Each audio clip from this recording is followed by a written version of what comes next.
least 270 rhino have been killed in South Africa. What's more disturbing is that this figure is for 2013 alone.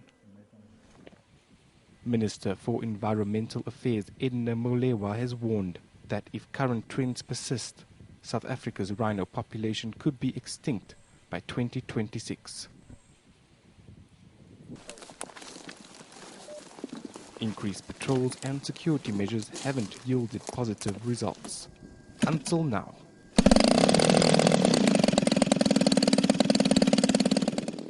This may look like a toy plane, but it's not.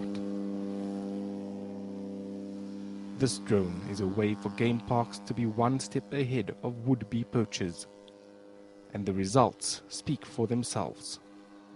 Our last rhino that was poached was on the 15th of February 2013. So you can see we've surpassed the 3 months without losing a rhino in ENCA Park.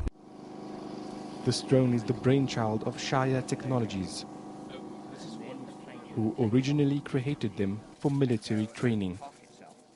They can be up in the air for about 6 hours at the moment and cruise at about 100 kilometers an hour. So we've got about 600 kilometers that can be covered.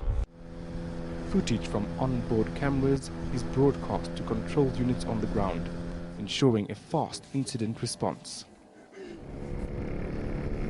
The drones also have autopilot capabilities, but should anything go wrong, a ground pilot can retake control.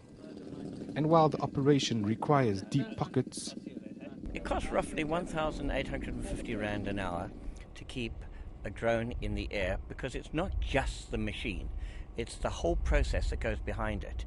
There is no ways a machine by itself does anything. This team believes the choice is simple. This is a choice that the government and the other sponsors have to make. Do we want to keep the rhinos, or do we want to lose the rhinos?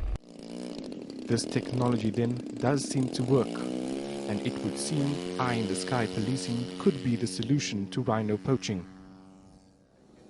The question now is whether government will invest in ventures like this in parks across the country. ZAID BASSIER, Kwazulu-Natal. News that moves. ENCA.com.